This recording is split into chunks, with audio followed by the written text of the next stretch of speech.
Bueno, vamos a ver ahora otro concepto, que es la composición de funciones, que es aplicar una función sobre otra función.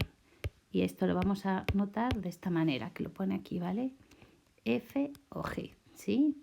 Vamos a hablar de que f o g de x es f aplicada a g de x. Vamos a explicarlo un poquito más despacio y luego vamos a hacer algunos ejemplos. Supongo que esto de todos modos lo visteis en cuarto de la ESO, ¿vale? Hacemos f o g de x es lo mismo que aplicar f sobre g de x. Hacer una función sobre otra función, como hacer la mitad de la cuarta parte o hacer el 20% del 15%, es una transformación aplicada sobre otra transformación, ¿vale? Muy bien, es una nueva función, la función composición de otras dos, ¿vale? Tiene una nueva función que también tendrá, por supuesto, su dominio. ¿Cuál va a ser el dominio de la composición? Espera, que esto me ha quedado un poco mal. Pues tiene que cumplirse que los puntos pertenezcan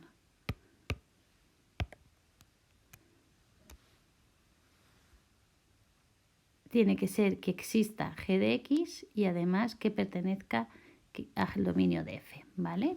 Vamos a ver unos ejemplos que lo vais a ver mucho más fácilmente. A ver, imaginemos que tenemos las mismas funciones que antes, ¿vale? F de x, g de x y h de x. F o g de x sería aplicar f sobre g de x, o sea que sería hacer f de la raíz de x. O sea que a la raíz de x la tengo que sustituir, ¿vale?,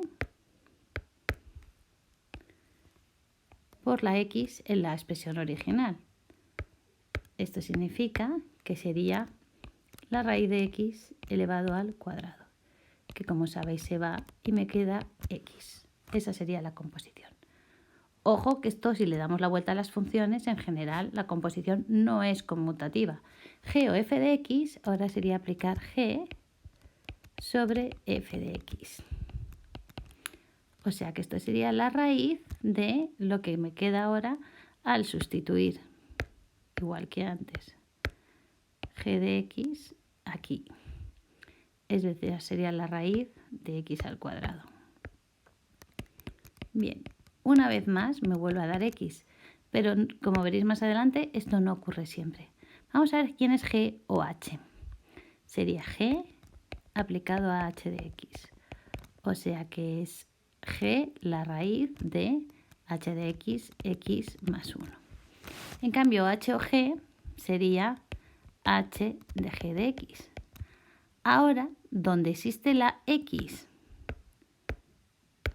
en g de h, yo tengo que sustituirlo por g de x. Es decir, que lo que me va a quedar en realidad es la raíz de x más 1, que como veis es diferente a la raíz de x más 1. Bueno, vamos a seguir. F o g, ¿quién sería? Componer, ese f o g ya lo tenemos, f o h era lo que quería poner, ¿vale? F o h sería f de h de x, ¿vale? Esto también es h o f. ¿Quién sería este? Sería aplicar f sobre h de x, o sea que sería x más 1, todo ello al cuadrado. Si hacemos h de f de x, sería aplicar h sobre la función x cuadrado. Así que me quedaría x cuadrado más 1. Y por último, pues se pueden componer tres funciones, f de g de h de x, o sea que sería f de g de h de x. Y esto sería lo mismo que f de g o h, que es la raíz de x más 1.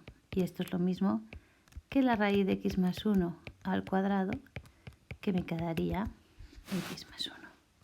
Vale, pues sabiendo ya lo que es la composición, vamos a ver la parte más importante, que es la función inversa y el cálculo de la función inversa. ¿A qué llamamos función inversa? Pues no siempre existe la función inversa, pero cuando existe tiene que cumplir esta importante propiedad, ¿vale?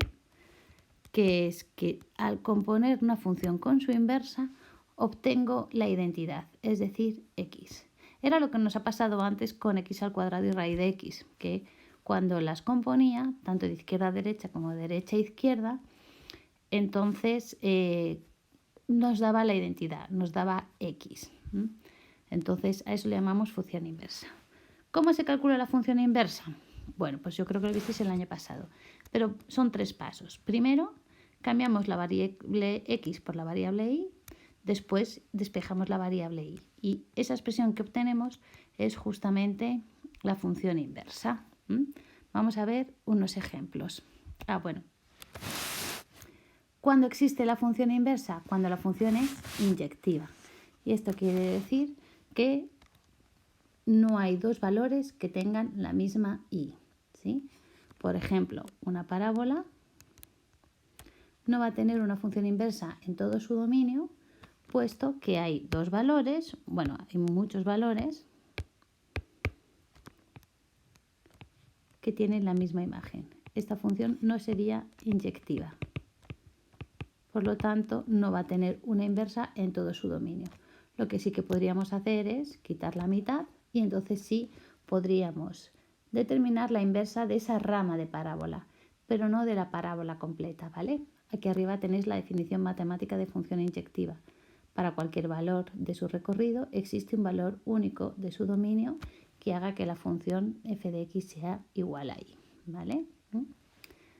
Bueno, como os decía, vamos a ver cómo se calcula, pero antes tenéis que saber que las funciones inversas tienen una propiedad geométrica y es que siempre son simétricas respecto a la bisectriz del primer cuadrante. Esta sería la bisectriz, ¿vale? Siempre, como veis, van a tener esta forma. Y vamos a ver cómo se calcula con algunos ejemplos.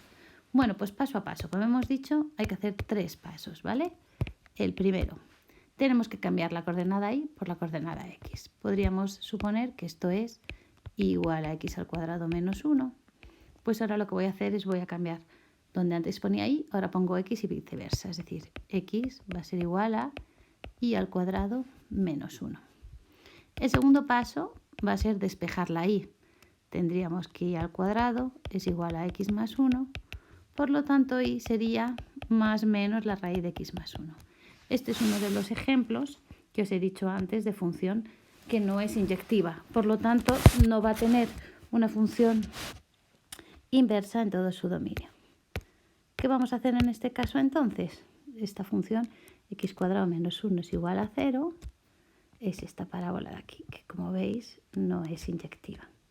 Bueno, pues cuando me sale la función inversa más menos 1, realmente lo que me está diciendo es decir, bueno, ¿qué trozo queremos considerar? Si solamente considero la parte donde se hace positiva, ¿vale? Entonces, digamos que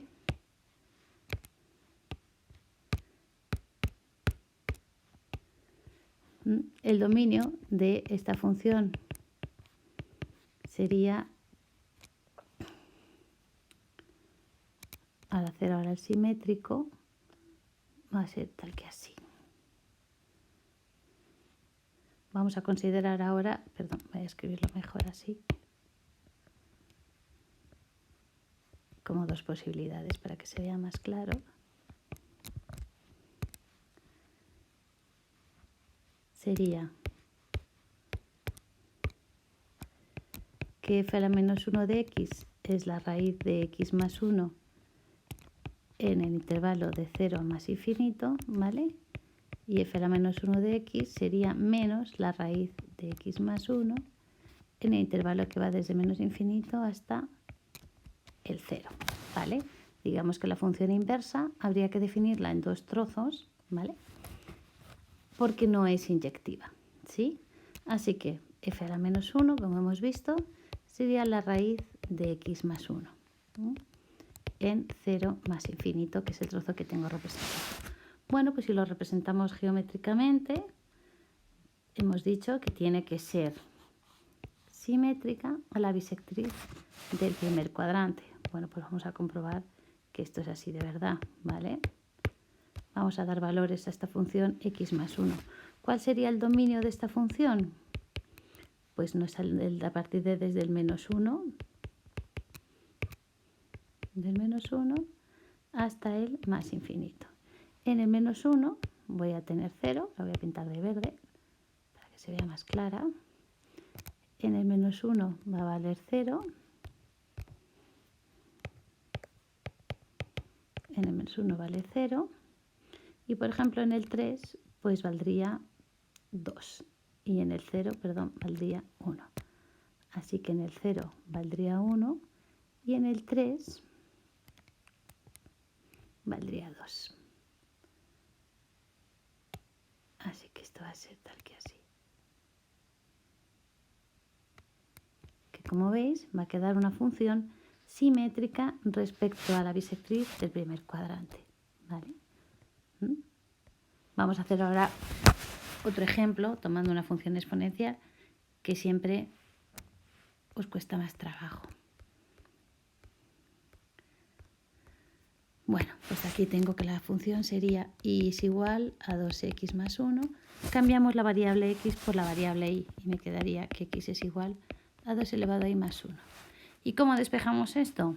Pues tomando logaritmos. ¿Logaritmos en qué base?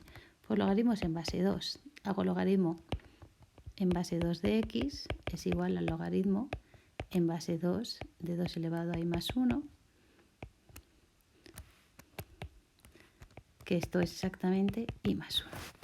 Así que despejamos la y me quedaría que y es igual al logaritmo en base 2 de x menos 1.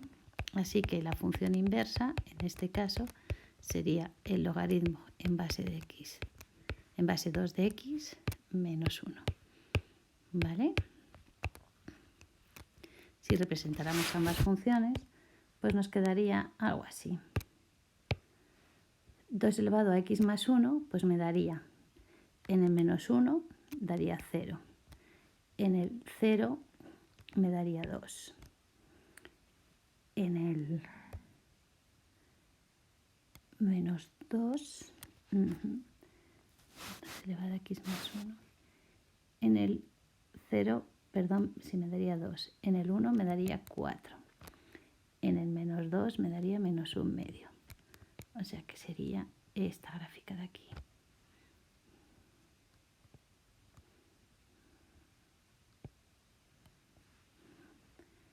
Y su inversa, si voy dando valores, pues me quedaría justamente de esta manera, ¿vale? Tal que así. Como hemos dicho, sería simétrica respecto a la bisectriz del primer cuadrante, ¿vale? Simplemente tomando datos podríais ver que sale de esta manera.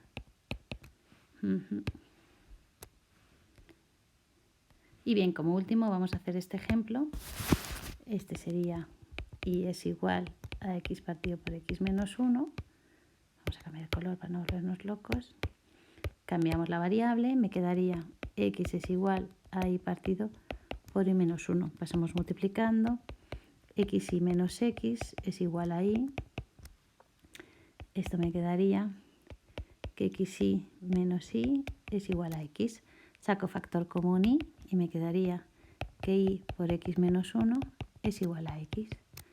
Esto implica que y es igual a x partido por x a la menos 1. Así que la inversa sería x partido por x a la menos 1. Y me diréis, pero si es que esta función es igual que la de antes. Bueno, pues es que esto ocurre porque hay veces esta función tendría una asíntota aquí, otra asíntota aquí.